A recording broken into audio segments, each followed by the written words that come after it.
MOP, which stands for Minnie of Peabody, I found out. I kept emailing her saying, what the hell is that? Minnie of Peabody. And there were a lot of emails. Okay, just let Do me you know. have a coat rack? People will be wearing coats. Really?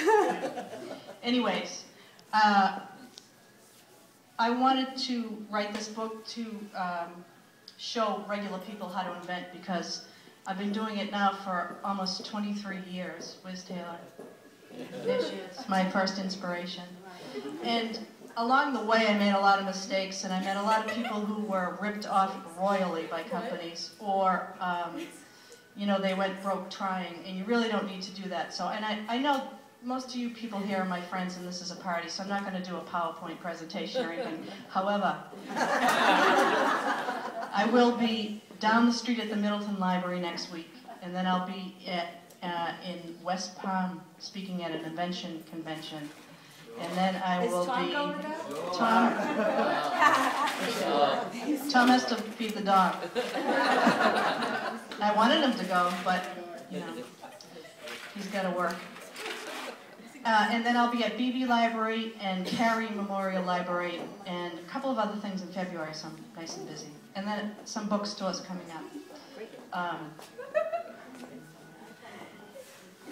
I guess you all know the story, most of you. I don't think there's anyone in here that doesn't know the story of how...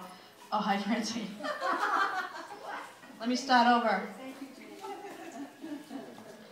I started inventing because I was trying to solve a problem in my everyday life. I couldn't see Taylor behind me in the car. All right, Taylor.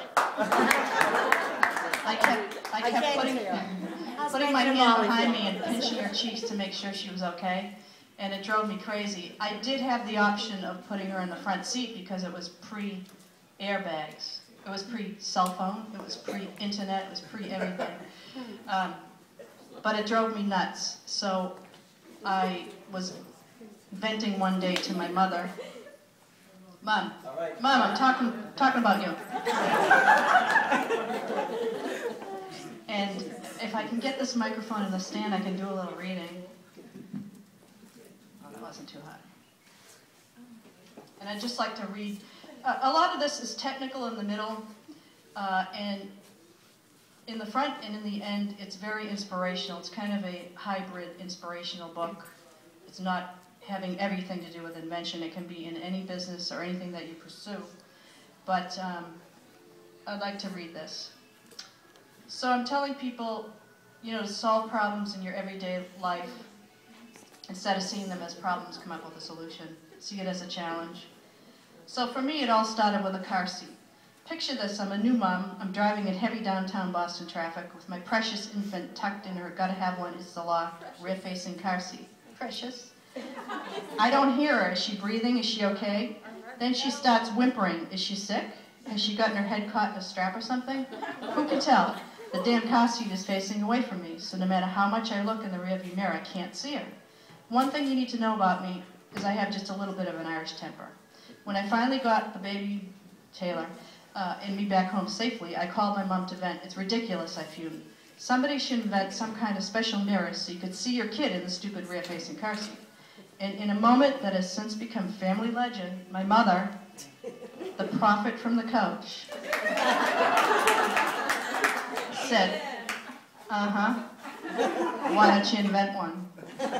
Wow, and you know what? I did. And the rest, as they say, is history. Millions of sales later, you can look into one of my multi-patented rear-facing car seat mirrors and see little Taylor, or Molly, or Megan, and know that your baby is okay or not. And if not, you can pull over and do something about it. So the whole point of the story is that it all started with a need. And that's what gets the ball rolling with most inventions. Necessity, the mother of them all. If you need something and it doesn't exist, rather than seeing a problem, see an opportunity. All it takes is one good idea, and you can make a difference, fill the need, solve the problem. How exciting and empowering is that?